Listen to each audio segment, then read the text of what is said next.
Assalamualaikum warahmatullahi wabarakatuh. Perkenalkan, saya Ahmad Nafiuddin dari kelompok 7. Di sini saya selaku moderator akan memperkenalkan anggota kami dan akan mempresentasikan tentang Presiden yang ketujuh, yaitu Joko Widodo. Kelompok kami memiliki 6 anggota yang yang pertama saya sendiri, Ahmad Nafiuddin, yang kedua Ayu Rahma Khairunisa, yang ketiga Fahri Ali, yang keempat Nabila Putri Anggrina, yang kelima Nanda Putri Syahfingka, yang keenam Wulan Linda Puspitasari. Langsung saja ke sesi pemaparan materi yang akan disampaikan oleh saya sendiri.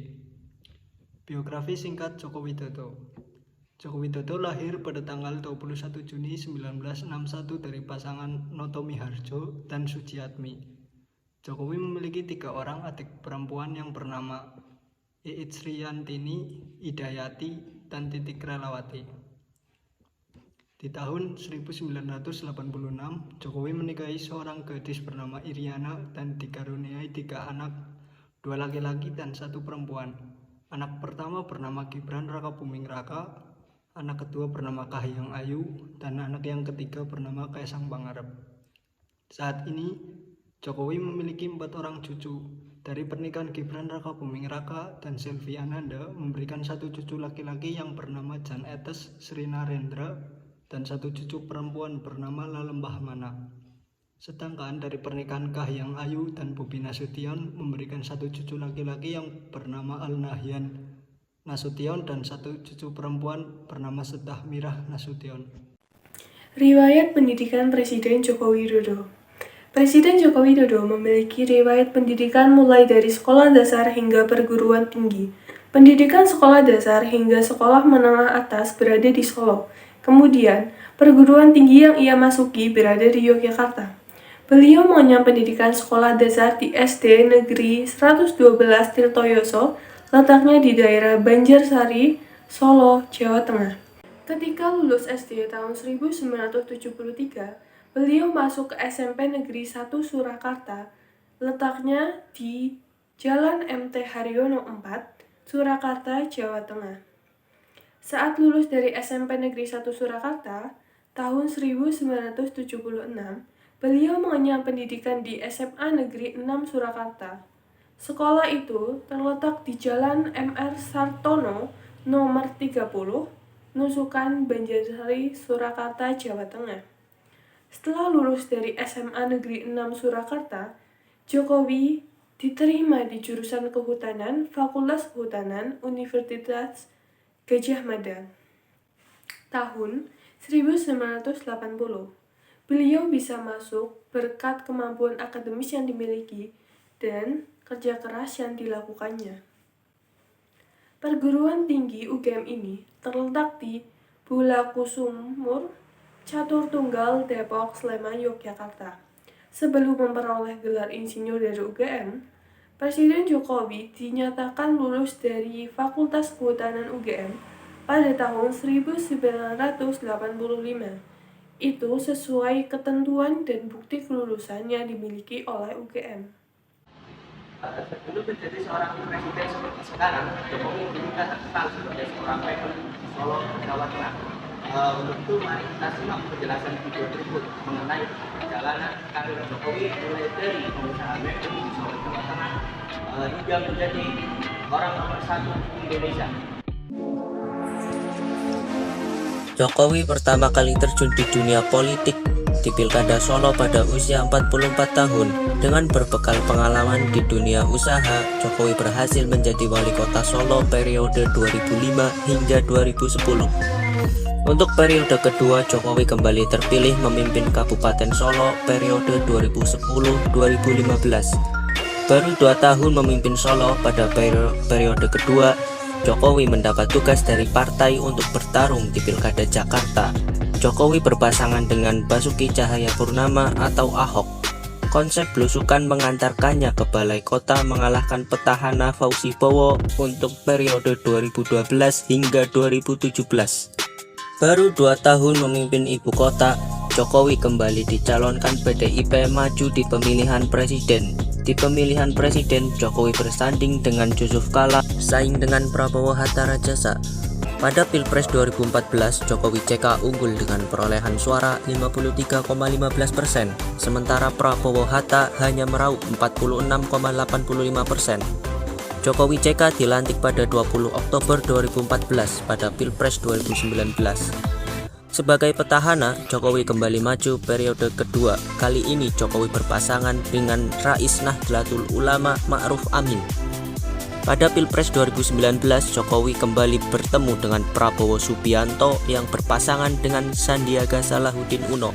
Pada Pilpres 2019 bersama Ma'ruf Amin, Jokowi kembali unggul dengan perolehan suara 55,5%, sementara Prabowo Sandi hanya memperoleh 44,5% suara. Untuk yang keempat ada program kerja Joko Widodo. Di sini saya akan menjelaskan 5 program kerja Joko Widodo. Yang pertama ada pembangunan sumber daya manusia. Pembangunan sumber daya manusia akan menjadi prioritas utama. Upaya tersebut dilakukan untuk merespon bonus demografi yang menciptakan peluang tersendiri. Presiden Jokowi juga ingin menciptakan generasi rakyat yang pekerja keras, yang dinamis, serta dapat menguasai ilmu pengetahuan dan teknologi. Untuk yang kedua ada pembangunan infrastruktur.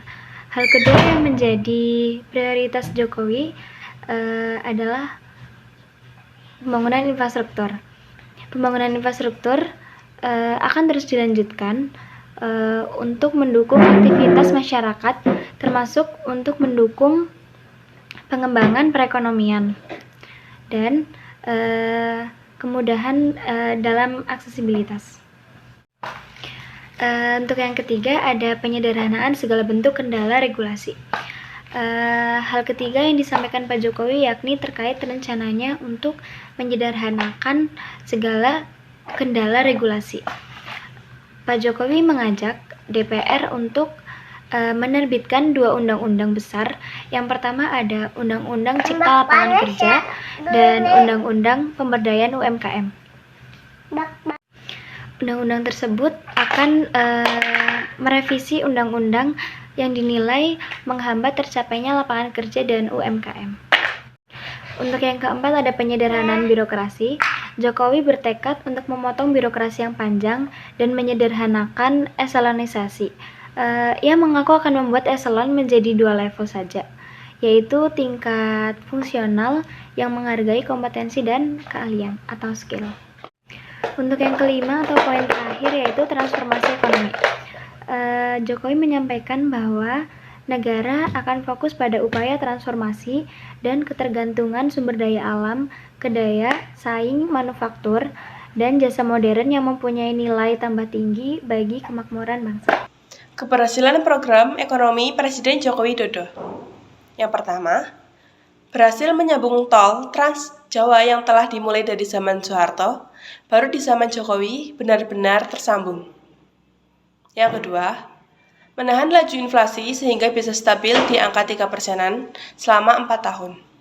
Yang ketiga, pemerataan proyek infrastruktur sehingga perbatasan terluar. Yang keempat, memberantas illegal finishing dengan menenggelamkan kapal pencuri ikan. Yang kelima, cakupan jaringan telekomunikasi yang berbasis 4G di Indonesia saat ini diklaim telah mencapai 97% dari total target, yaitu 514 kabupaten atau kota di Indonesia. Yang keenam, meningkatkan anggaran-anggaran untuk bantuan sosial, misalnya program PKH pada tahun 2018 anggarannya mencapai 19 triliun dan pada tahun 2019 angkanya naik menjadi 34 triliun. Presiden Joko Widodo. Meski banyak yang mengetahui kelemahan Indonesia di masa pemerintahan Joko Widodo, namun masih ada beberapa kelemahan yang mungkin tidak terlihat dan tidak dirasakan oleh sebagian kalangan. Berikut kelemahan bangsa dan negara Indonesia yang jarang diketahui oleh masyarakat. Yang pertama, lingkungan yang berkelanjutan. Lingkungan berkelanjutan dapat diartikan sebagai segala sesuatu yang berada di sekeliling makhluk hidup. Lingkungan tersebut bisa dalam kondisi yang terus terjaga kelestariannya secara alami maupun campur tangan manusia. Lingkungan berkelanjutan juga dapat diartikan sebagai upaya pemenuhan kebutuhan sumber daya yang ada untuk generasi masa kini hingga masa depan tanpa mengorbankan kesehatan ekosistem. Indonesia memang kaya akan sumber daya alam, namun bisa kita lihat setiap tahun terjadi masalah kelestarian alam. Ketersediaan sumber daya alam di masa depan juga dikhawatirkan tidak dapat memenuhi dengan pesatnya lonjakan penduduk yang terjadi. Yang kedua, kesehatan. Biaya kesehatan di Indonesia memang masih terbilang tinggi. Selain itu, di tengah pandemi yang tidak tahu sampai kapan, Kepala Badan Nasional Penanggulangan Bencana, Insinyur Dodi Surwandi, pernah mengatakan bahwa pihaknya sudah berusaha untuk mendatangkan alat penunjang kesehatan dari sejumlah negara. Yang ketiga, kebersihan. Kebersihan di beberapa kota di Indonesia sudah baik, namun tidak dapat menutupi kebersihan Indonesia secara menyeluruh. WHO pernah mencatat bahwa Indonesia merupakan negara terkotor keempat di dunia yang dilihat dari segi kualitas udara, kebersihan, dan penataan kota-kota yang kurang ramah lingkungan. Yang keempat, pembangunan. Pembangunan di Indonesia sampai saat ini terus dilakukan oleh pemerintah agar dirasakan secara merata oleh seluruh rakyat Indonesia. Namun Presiden Joko Widodo pernah mengatakan bahwa kelemahan Indonesia di bidang pembangunan salah satunya datang dari sektor pariwisata. Infrastruktur pariwisata masih kurang memadai sehingga belum dapat memenuhi kebutuhan wisatawan secara maksimal. Yang kelima, keamanan. Tingkat keamanan di Indonesia masih terbilang rendah di sebagian wilayah, apalagi di kota-kota besar di Indonesia. Data dari Kepolisian Republik Indonesia dari masa sebelum pandemi, tingkat kriminalitas Indonesia naik menjadi 19,27% di bulan Juni tahun 2020. Cukup sekian dari kelompok kami, kurang lebihnya mohon maaf. Wabillahi taufiq wal hidayah. Wassalamualaikum warahmatullahi wabarakatuh.